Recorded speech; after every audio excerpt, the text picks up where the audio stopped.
Hey Stoic friends, welcome back. You ever met someone who didn't just feel off? They were off.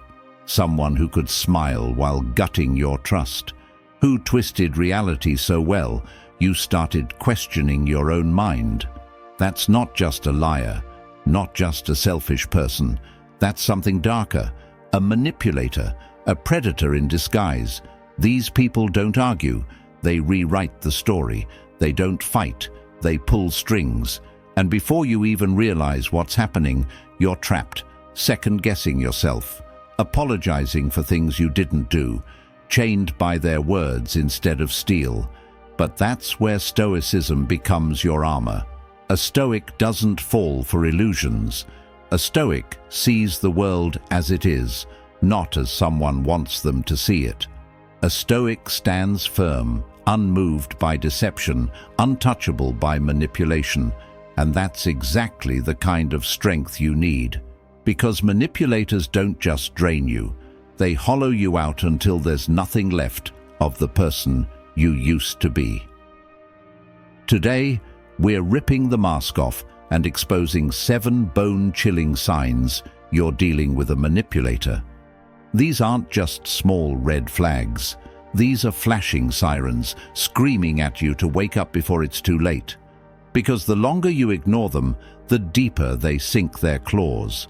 So before you lose another ounce of your sanity, before another day slips through your fingers, wondering what happened to you, let's cut through their web and take your power back.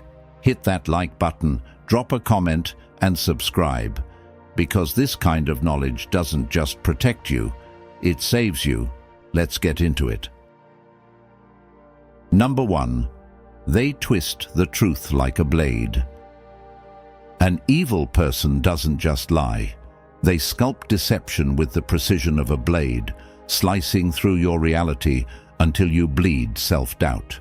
They don't just distort the truth. They dismantle it, twist its broken remains, and hand it back to you with a smirk, daring you to question them. You catch them in a lie? Watch how fast they move. No shame, no hesitation. Before you can even gather your thoughts, they've flipped the narrative, flipped you. Now you're the one explaining yourself, defending yourself, apologizing for something they did. And they stand there, watching, studying, amused. Marcus Aurelius said, "If someone is able to show me that what I think or do is not right, I will happily change, for I seek the truth." But these people? They don't seek truth. They corrupt it. They warp it until even your own mind turns against you. They gaslight you so subtly, so masterfully, that you wake up one day trapped inside a reality they built. One where you're never sure if your memories are real, where your instincts feel like betrayal, where the truth you once knew is slipping like sand through your fingers. And the worst part, they do it without flinching, without blinking, like it's all just sport. But Stoicism teaches us to stand like a mountain in the face of storms. A wise man does not kneel before illusion, does not surrender his mind to the games of manipulators. He sharpens his soul like a sword, his perception like fire, burning away the fog of deception until only truth remains. So step back, wake up. If someone keeps twisting your words, erasing your memories, making you question your very sanity, you're not confused, you're being controlled. And that is not a mistake. That is a war on your mind. A slow, merciless poisoning of your soul. And the only cure? Walk away, burn the bridge, never look back. Number 2. They drain your energy like a parasite. You ever walk away from someone feeling like your soul's been wrung dry, like you just fought a war you didn't sign up for? Your mind's in knots, your body's heavy, and your spirit feels like it's been dragged through fire. That's not fatigue. That's not overthinking. That's the mark of a parasite sinking its teeth into you. These people don't feed on joy. They don't bask in peace. No, peace starves them. They need your chaos. They live off your suffering. They stir the pot, whisper venom, pull your strings, just to see you squirm, just to watch you break. They toy with your sanity like a cat plays with a dying mouse. One moment, they drip sweet words into your ear, wrapping you in warmth, making you believe they care. The next, they switch. Cold, distant, ruthless. They push you away, pull you back, twist the knife and call it love. Call it friendship. Call it loyalty. But Seneca saw them for what they are. He warned of the thieves who don't steal gold, but time. Your time, your energy, your will to stand tall. A man is as miserable as he thinks himself, he said, and these parasites, they make damn sure you think yourself weak. They sink their claws into your doubts, coil around your fears, and tighten their grip until you can't breathe. And you sit there asking, what did I do wrong? Why are they like this? But that's the final trick, the last cut. Because the moment you start searching for answers, you've already lost. You're tangled in their web, drained, confused, while they stand tall, feeding on the wreckage. That's not love. That's not friendship. That's a disease. And diseases don't heal. They spread. They infect. They consume. A Stoic man doesn't feed the sickness. He doesn't beg for respect or chase after ghosts. He cuts the cord. He walks away. Because your energy is sacred. Your mind is a fortress. And your peace? Untouchable. So let them scheme. Let them slither. Let them sink into the shadows where they belong. You rise. Number 3. They weaponize your kindness against you. There's a certain kind of predator out there, manipulative, poisonous and cold, who doesn't see your kindness as a blessing. They see it as prey. They smell it from a mile away, like sharks drawn to blood in the water. Your heart, your empathy, your willingness to help. They see all of it as an opportunity to take, twist, and break you down. At first, it's easy to mistake their tactics. They play the part of the victim, the helpless one in need of saving. You offer a hand, not because you expect anything in return, but because it's who you are, generous, compassionate, selfless. But it doesn't take long before the trap snaps shut. They won't stop. One favor turns into another and another. You're bleeding out, and they're feeding off the very thing that makes you human, your need to help. They drain your energy, your soul, your time, until you're left a shadow of yourself, nothing but an empty vessel running on fumes. Then comes the moment of reckoning. You set a boundary. You try to protect yourself, to guard the little bit of strength you have left. And that's when the venom comes. Suddenly, you're the selfish one. You're the bad guy. You're the one who doesn't care. They twist your kindness into a weapon, turning your love into a leash that they use to pull you back in, over and over, dragging you deeper into their control. They know exactly what they're doing. They play on your every weakness. They feign helplessness to make you feel guilty. They manipulate, twist, and guilt-trip you into submission. And the worst part? You let them, because you don't want to believe that someone would ever use your goodness like this. But they do. And the more you give, the tighter the grip they have on you. Here's where Stoicism enters the picture.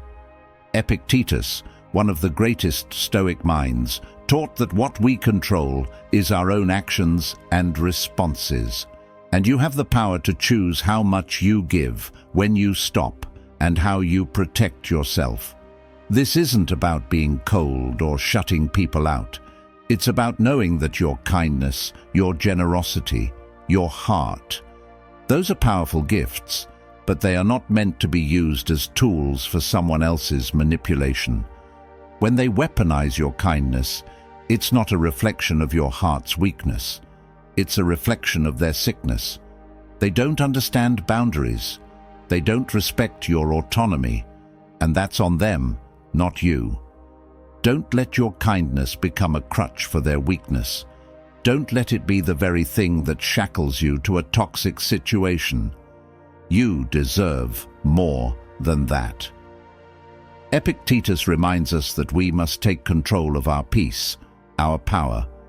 We must set limits, walk away, and protect the most valuable part of ourselves. The one thing no one can take without your consent: your integrity.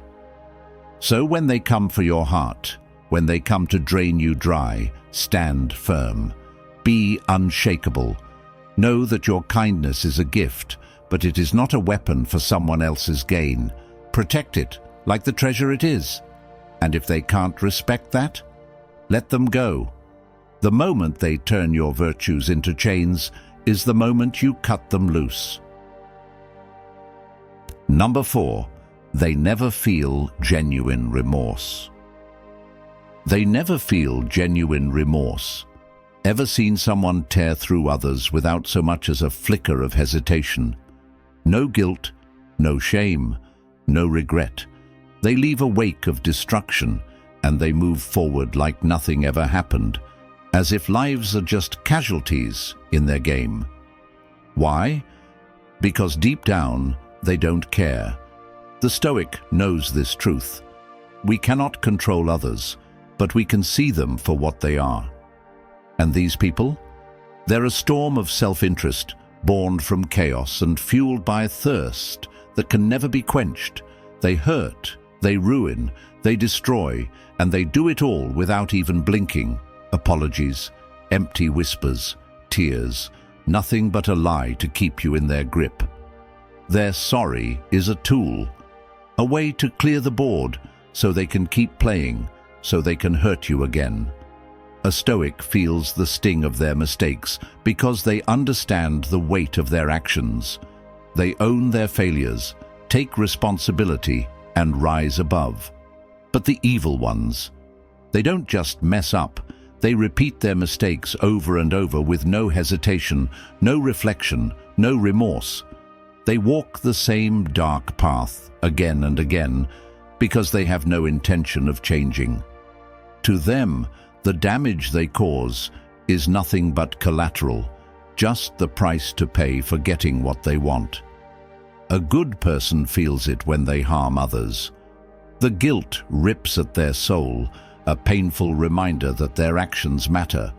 They don't hide from that pain. They learn from it. They grow. They become better. That's the power of self-awareness, of Stoic virtue. But the heartless? They never feel the weight of their wrongs. They don't learn.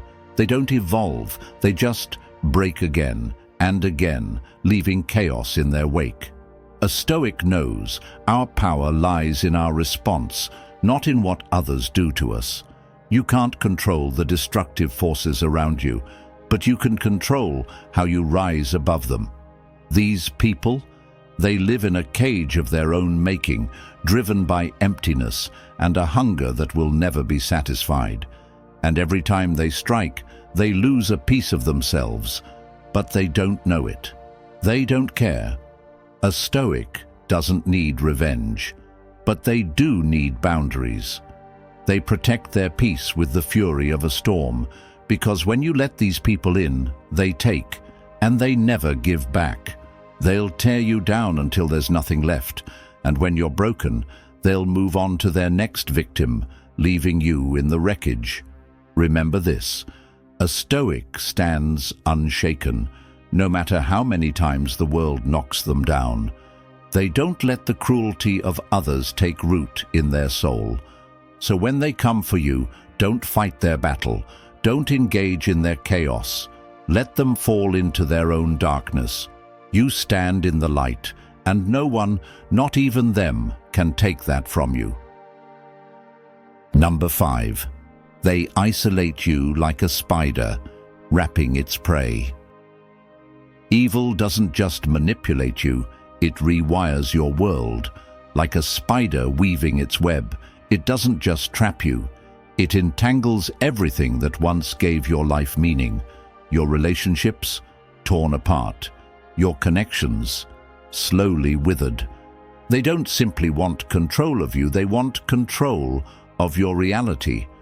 It starts with whispers, soft as a serpent's hiss, but those whispers, they carry the weight of destruction. They don't really understand you like I do. They never have your back like I do. At first, you might dismiss it, but that's how they pull you in. Tiny, almost imperceptible cuts to your confidence, to your sense of belonging. One by one, your closest people fade. Your friends, just a memory. Your family, strangers in your own life. And as that distance grows, they pull you tighter into their grip, and by the time you see it, you're caught, shackled to their lies, alone, isolated, nothing left but the suffocating silence of their control. In the Stoic tradition, we're reminded that the mind is all we can truly master. The world around us. We can't always control it, but we can choose what we believe, who we trust, and who we allow to shape our reality. Evil preys on this, on the vulnerability of your trust. It wants you to believe you're powerless, that no one else can protect you, that only they hold the key to your salvation. But here's the truth, they're dragging you into the void. They want you to feel small, insignificant, like you can't survive without them. They want you to shrink, to pull away from everything and everyone.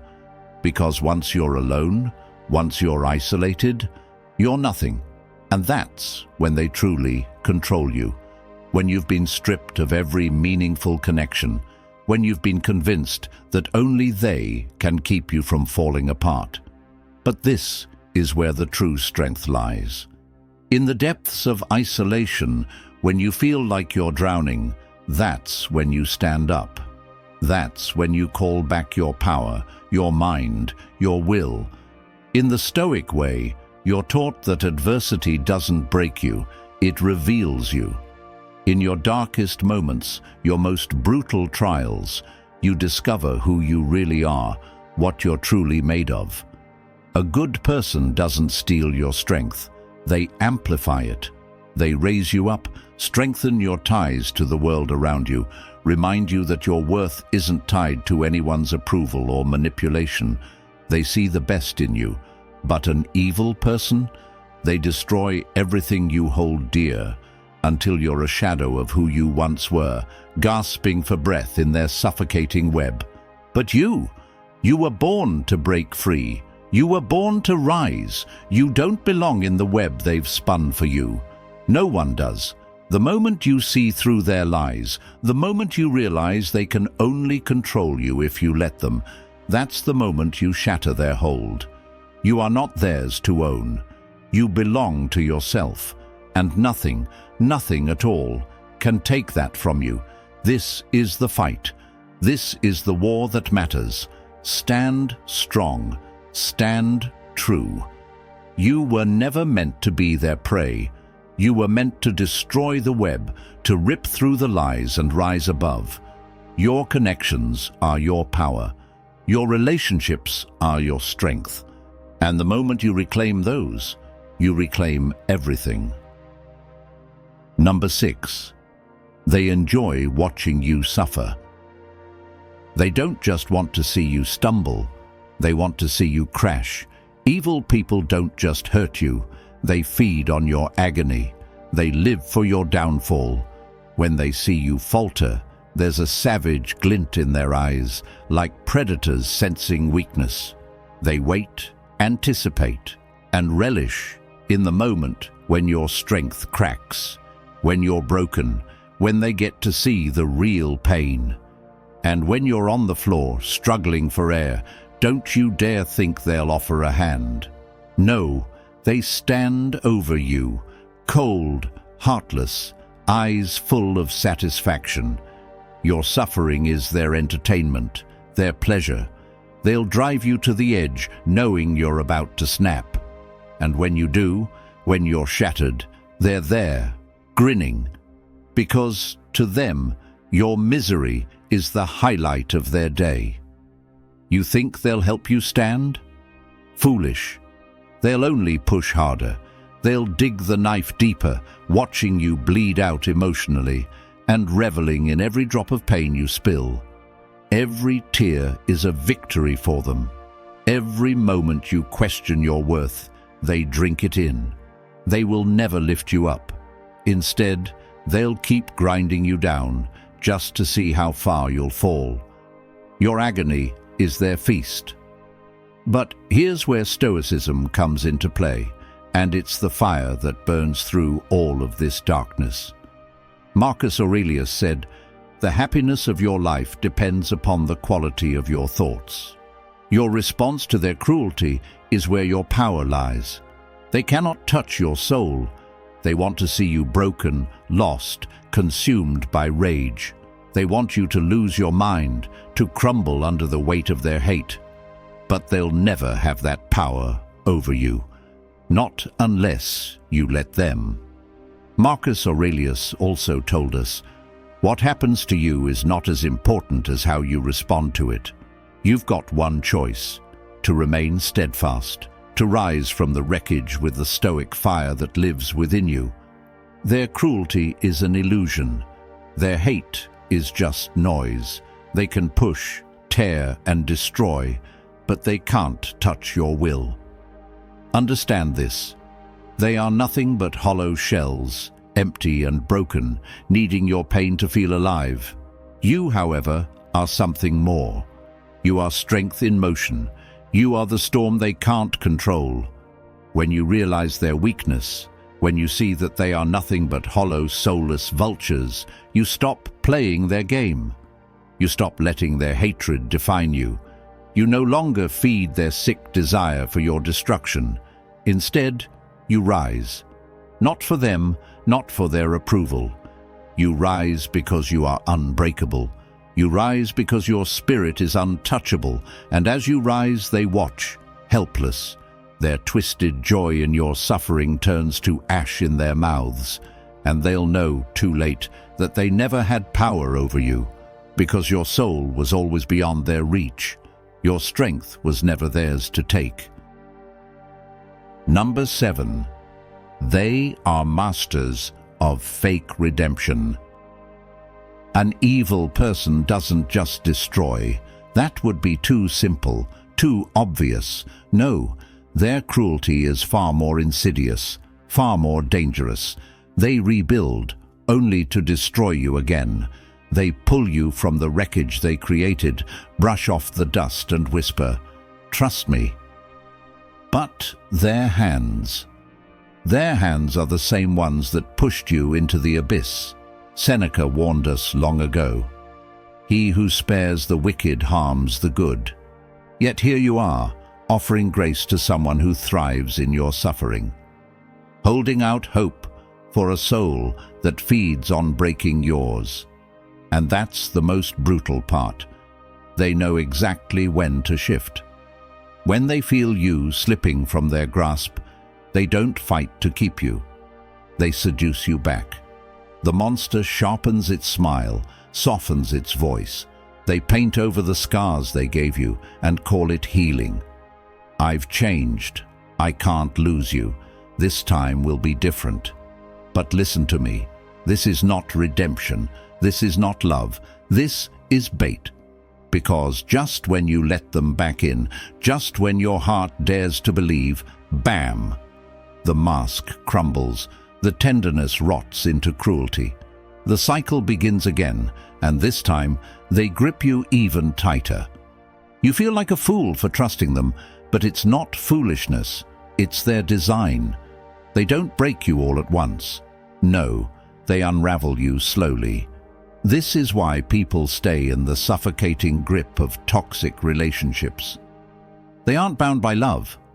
They are shackled by hope, by the illusion of change, by a ghost of the person they once fell for, one that never truly existed.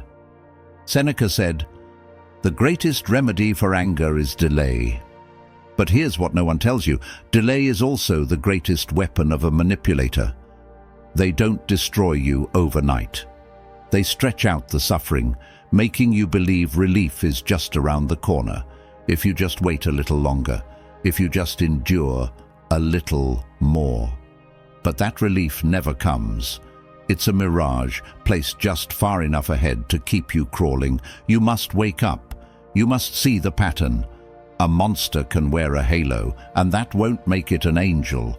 A liar can cry, and that won't make them truthful. A cage made of gold is still a cage. There is only one way to win this game. Stop playing. Walk away, and when the mask falls for the last time, let them stare into the void of their own making. They never feared losing you. They only feared losing control over you. Take it back. Burn the bridge. Let them drown in the ashes. So, my Stoic brothers, if you see these signs in someone, don't hesitate. Don't rationalize. Don't cling to hope that they'll change. They won't. You don't fix these people. You don't heal them. You don't guide them to the light. You walk away with your dignity intact and you never look back. Evil doesn't transform. It mutates. It adapts. It wears a new face, spins a new lie, plays a new game.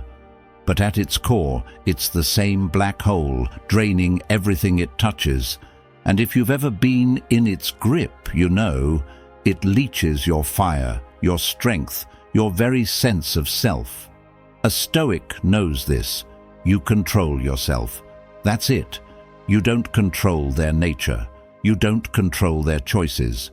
You don't control whether they wake up and become better. What you do control is whether you keep feeding the fire that burns you, whether you stay and let them chip away at your soul, or whether you walk away unshaken, unbreakable. You are not someone's emotional punching bag. You are not a sponge for their chaos. You are not the man who lets himself be broken for the sake of someone who has no intention of healing. You are your actions, and the most powerful action you can take is leaving when something no longer serves you. Surround yourself with warriors, not leeches, with men who challenge you, sharpen you, push you forward, not those who keep you drowning in their misery. Because life is war, and the people around you. They're either your armor or your weakness. Choose wisely. And if you've fought this battle, share your war stories. Let's build a brotherhood that sees through the masks, that stands firm against the storm. Drop a comment, share your experience, and let's sharpen each other. Smash that like button, hit subscribe, and I'll see you in the next one. Stay strong. Stay sharp. Never let the darkness take your light.